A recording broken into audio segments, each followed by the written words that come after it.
都10多天了，这索图怎么还没回来啊？不会出什么事儿了吧？呸！乌鸦嘴！主子别担心，我已经安排2个侍卫兄弟去打探消息了。也不知道这索额图什么时候能回来。叶欢，要不然，你们把刘德昭送给我的那些金银财宝，想办法换点粮食来赈济那些灾民吧。龙小弟，我本来就这么想的，但是我不好意思说，没想到你也这么想，果然英雄所见略同啊。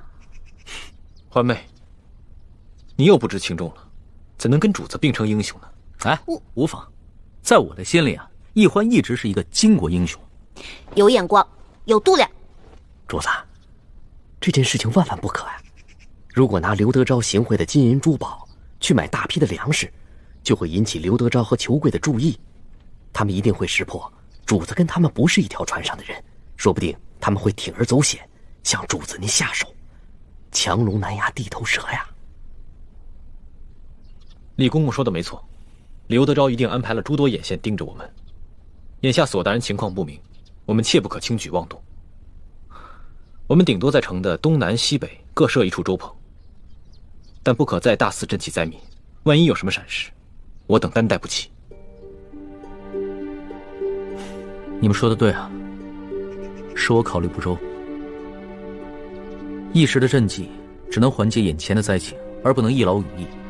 只有我顺利地回到了京城，才能肃清吏治，以后让全天下的老百姓免遭刘德昭这样的贪官荼毒。主子，您能这么想就对了。天大的事情，也没有主子您的安危重要啊。叶欢，咱们现在有银子了，你什么时候啊，把你跟丽嫔当的那些首饰给赎回来吧，要不然回了宫里啊，又要向我多讨点利息了。刘小弟，我发现你现在越来越会精打细算了啊。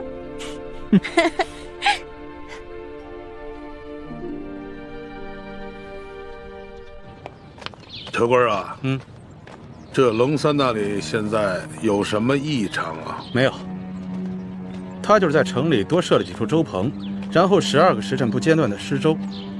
哼，此人果然是一个卖直举中之辈啊！哼，还真会收买人心。哎，万松那里他现在去的勤吗？哈，勤着呢，每晚都要去2个时辰。只不过他不在那里留宿，最多每天3更他就离开了，而且每次去的时候都是先穿着便装走后门。他跟万苏幽会的时候，除了那一个丫鬟，就是李护卫，其他的人也近不了身呢。看来此人是一个小心谨慎之人，难怪这年纪轻轻就可以爬到如此高的位置，还受到了皇上的宠信，做到了钦差，后生可畏啊！有什么后生可畏的呀？他现在是财色兼收消停了，想想他当初拿枪做事的样子，我就恶心。哼，恶心？恶心什么呀？如果这个龙三他不好色的话，我们拿他还真没办法。哼，